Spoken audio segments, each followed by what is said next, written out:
G'day Virtual Pilots, it's Requiem, and today's debrief, we're going to be flying the 109 E7, and starting off, we're at a decent altitude to get ready to bounce someone, and spotted some traces over here to the left, so I made a turn in that direction, and I'm going to plan on overflying it and having a look so I can get a closer idea about the engagement and what's going on. So in addition to seeing that area down there, I'm also continuing my scan and looking all around me just to make sure there's no one else in the area. I know there's definitely some action down there, but it's pretty low.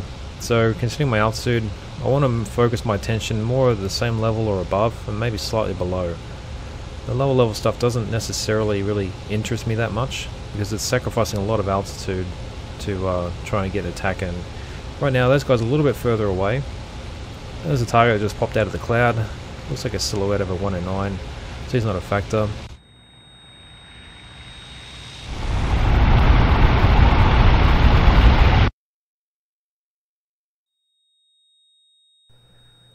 Alright, I hope that was as surprising for you as it was for me at the time. I tried to keep my voiceover relatively normal, so there wouldn't be any indication of what was going to happen, as I wanted to keep that element of surprise involved for you watching it as well.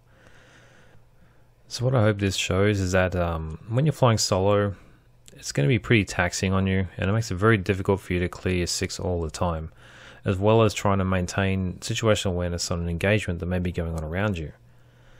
So as you can see, as I've made that turn back towards where I saw the fighting going on, this LA5 is already shadowing me.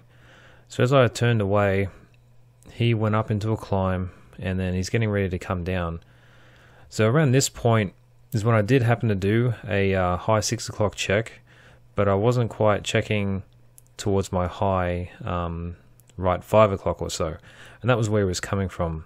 So even though I checked at that point, I thought I was good, but as we can see, he ends up getting in sync with me here, and he's hiding in a blind spot. So as he comes in close, he ends up just killing my pilot outright, and that's the end of that. So here's another situation. I'm in a P-39 flying in enemy territory, and usually when you get bounced, it's as a result of flying in a straight line for too long. And there's going to be two main ways you can clear 6. The first way can be to use the rudder to kick the tail out to the side and cross control to stay level. The other method is to use the turn, but this has a trade-off of actually increasing your plan form, so this makes it easier for you to get spotted. Surprise, there's a 190, so we've got to roll back towards him, pull back hard, trying to force an overshoot here, continue the roll, stay out of phase. Rolling into him, we force the overshoot, he's at our 3-9 line. As he passes underneath, I'm going to roll back to the right, and he elects to dive away.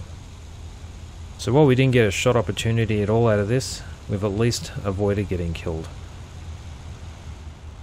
Now you may not even have seen that 190, so I've got the icon on here, and this way you'll be able to see it, and I'm also going to slow down the time to be 1/4 speed. So as I look behind, it's kind of like an instant recognition of what that silhouette is, and I know it's an enemy. So this is pretty much just an instinctual reaction at this point. I've just got to make sure I can minimize my forward motion and do my best to try and force an overshoot out of this guy. So pick it up with a Focke-Wulf is in behind me here. I spot him and roll towards him and begin pulling. Now I need to force that overshoot, so I get him into a little bit of a scissors here, but he doesn't really want to follow. And without the element of surprise, he pretty much just gives up at this point and dives away. But there's no point me giving up and letting him still stay behind me. So just doing that maneuvering to force him out front, and he ends up having to dive away completely. Now there's no point getting in a long tail chase, especially in enemy territory down low. So as he dives away, I take that chance to turn away from him, and this way it will increase the separation as fast as possible. In this last example, we're flying a Yak 1, and I'm pulling lead pursuit on this airplane to perform an intercept on it, and it turns out it'll be a Focke-Wulf. So I'm maintaining lead pursuit here just to keep generating the closure that I need so we can reduce this range as fast as possible.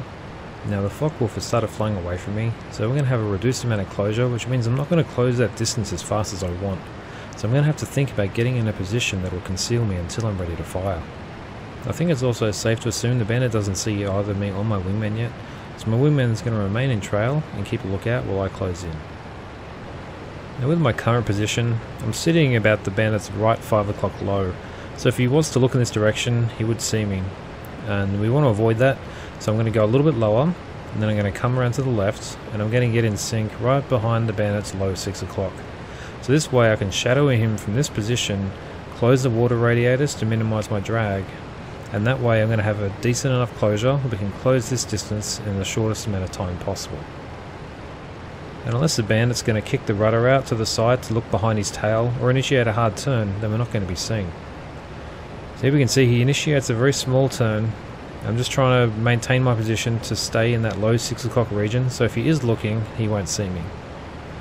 Now we're getting into guns range, so I'm going to bring it up, hold it level, make sure I get the sight on before I fire, and then take him out.